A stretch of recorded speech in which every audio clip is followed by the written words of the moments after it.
Hello everyone, this is another video in Introduction to English Literature optional series, and this is part one of along with the terminologies. There are some terminologies which have been mentioned in the syllabus which you have to prepare, but there are some terminologies which are asked in the questions, and we need to have a gradual understanding of these terminologies so that we can take the perspective of these terminologies and we can analyze this when we are reading or going through the works.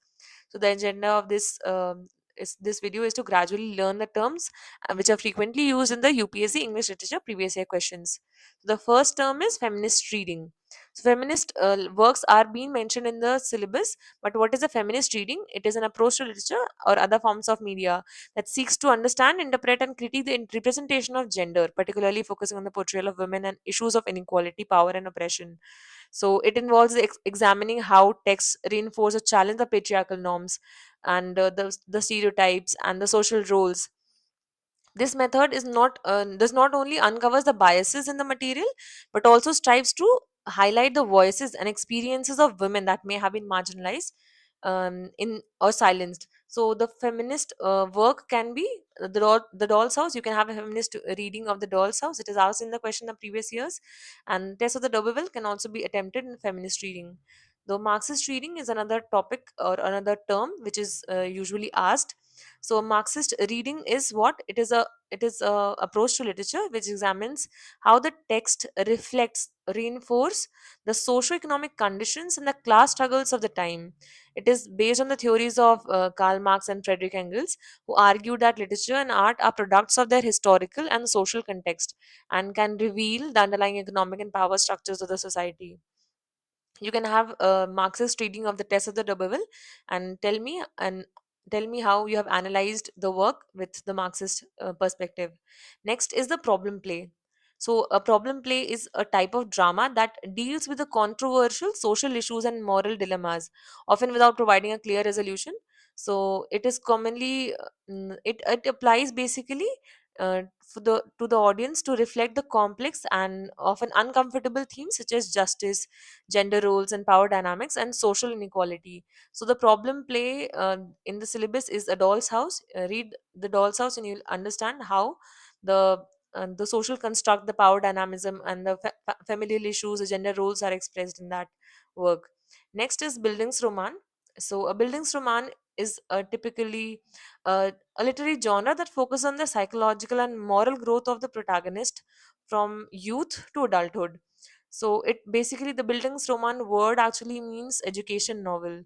So these narratives typically depict the character's quest for self-discovery, personal development, and the formation of their identity within the context of societal expectations and challenges. So you can have this Bildungsroman work can be read from the perspective of the history of Tom Jones is an example of Bildungsroman. So the next is Strindbergian. Strindbergian is also another word.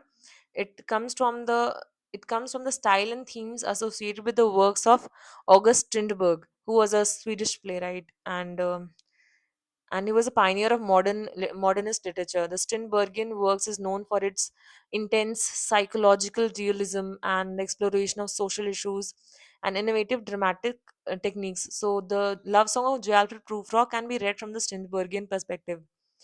Next word is Kunstelroman. So the Kunstelroman is a specific subgenre of Bildungsroman actually. It focuses on the development of an artist from childhood or youth into artistic maturity. So the example from the syllabus is The Portrait of an Artist as a Young Man, that is written by James Joyce. So read this and you'll be able to relate how the novels typically explore the protagonist's journey towards self discovery and the development of his artistic identity and craft. Next is Menippean satire. So it is a form of satire that blends prose and verse to mock and critique the social and intellectual pretensions. So it is also named after the Greek philosopher Menippus. And Menippean satire often addresses the wide range of topics, including psychology and literature and politics and social norms. That and example from the syllabus can be Gulliver's Travels. So the next is impressionistic literature. So, impressionistic literature is a style of writing that it aims to capture the subjective experience and sensory impressions of the characters or narrators. It rather than providing a detailed or objective depiction of reality. This approach often focuses on fleeting or transient nature of perception and emotions. It also emphasizes how individuals perceive and interpret the world around them. So, Mrs. Dalloway can be an example of impressionistic literature. So the next is fable. So a fable is typically a short story actually, which features animals as characters that conveys the moral lesson or a message. The animals in fables are often anthropomorphized, like given the features of a human actually, and and their ability to think and speak and behave like humans. It is interesting feature of the fable. The fable are forms of allegory where the characters and even symbolize broader human behavior. So there is no fable in the syllabus, but you can have certain instances of where moral values through animals or through other forms of nature can be expressed in the works. Other is imagist movement.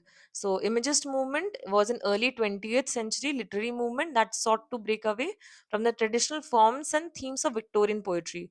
It emphasized clarity and precision and economy of language, focusing on the direct presentation of images and the use of free verse.